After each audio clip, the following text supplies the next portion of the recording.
Listen up, man. Let me tell you something. Don't be afraid to check your ego at the door.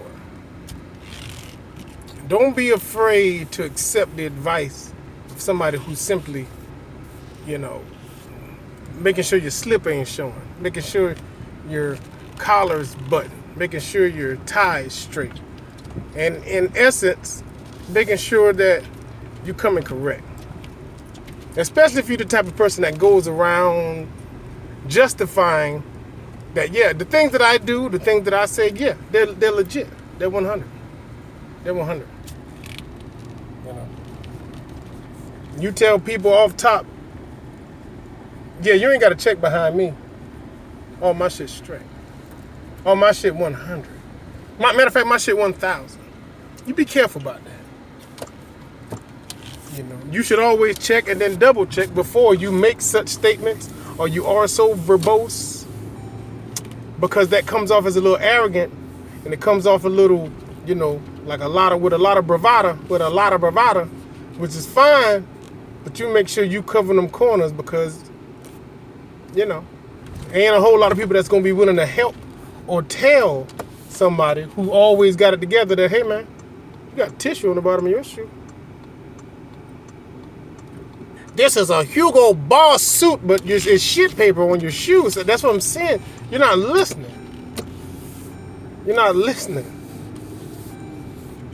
This is a Versace tie. It's mustard on your pants.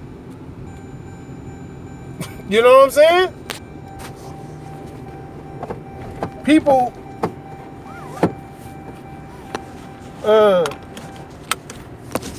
root against the guy who nobody can tell shit to. If nobody can tell you shit, people kind of root against you. You know, either they do actually genuinely hate the fact that you got your shit so locked on, or the fact that you belittle them by making it seem like you don't need nobody. This ain't necessarily a lesson I'm telling you about. This is actually something I had to do and have to keep myself in check from doing. You know, when you go out there grandstanding and you're standing on the platform and you're bold enough and brave enough and confident enough to say, yes, bring it on, I take on all comers, you know what I'm saying? I got this going on. I'm doing this. I have these things, you know, and I, not just for myself, but you know what I'm saying? I'm consolidating the beauty of a legacy. I'm going to have a story to tell. You know what I'm saying? I'm going to have it when others don't. I'm going to do what the next man won't. And then you hear a round of applause, and then you hear one person be like, ain't you married? Yes, motherfucker, I am married.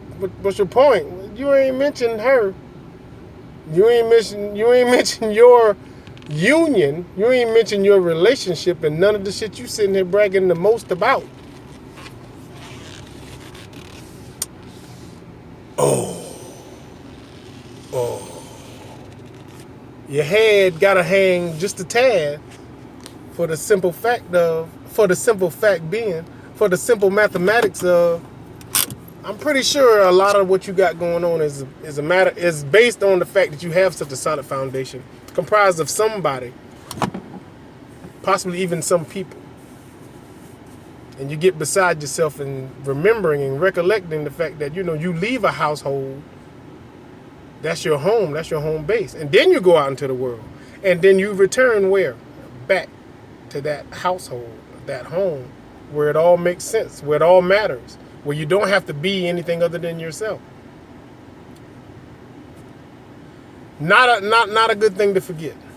Not a good thing to not. You don't want to lose sight of that, because that's the importance of whatever it is that you do. If it means anything to you, then that should be the sole reason why you're out there trying to conquer the world, to better the world for their existence when you're gone.